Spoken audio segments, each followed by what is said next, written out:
আৰু স্বীকৃতিটো মই বহুতেই পাইছোঁ। এতিয়া মুখ্যমন্ত্ৰীয়ে স্বীকৃতি দিছে, অমুকে স্বীকৃতি দিছে, ঢেৰ স্বীকৃতি লৈ আমি কি কৰিম কওক?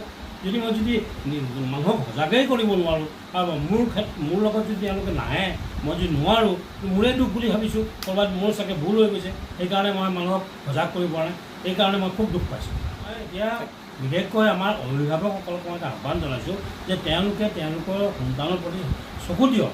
তেওঁলোকে এৰি নিদিব। কলেজলৈ মাত্ৰ ভৰি দিছেহে তেতিয়া আপোনালোকে এৰি দিয়ে, সেইটো নকৰিব। কলেজ একেবাৰে আজিকালি যিটো সমাজৰ ব্যৱস্থা হৈছে, সমাজৰ যি উচ্ছৃংখলতা আৰম্ভ হৈছে, তাৰ ক্ষেত্ৰত আপোনাৰ সন্তান যিকোনো সময়তে আপোনাৰ বেয়া ঠাইত বেয়া বস্তুত আসক্ত হৈ যাব পাৰে। গতিকে আপোনালোকে নিজৰ সন্তানক চকু দিয়ক আৰু কেতিয়াও নেৰিব, আৰু সময়মতে তেওঁলোকৰ লগত বহক, যোগাযোগ কৰক, এটা ফ্ৰেণ্ডলি ভাৱ এটা সন্তানৰ লগত এটা সৃষ্টি কৰক, তেতিয়া দেখিব আপোনাৰ সন্তান নিশ্চয় ভাল হ'ব।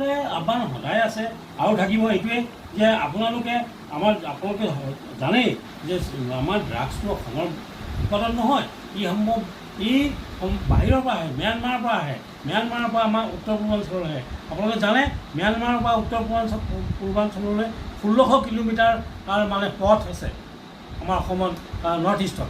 এই পথেৰে আমাৰ নৰ্থ ইষ্টত প্ৰৱেশ কৰে, আৰু নৰ্থ ইষ্টৰ পৰা বিশেষকৈ আমাৰ অসমলৈ মণিপুৰৰ হৈ আহে।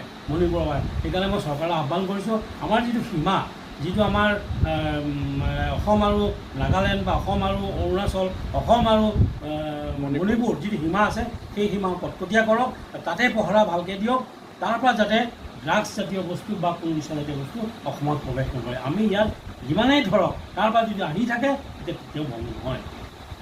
যিকোনো খবৰৰ বাবে যোগাযোগ কৰক 9181 307 221 আমাৰ এই নম্বৰত।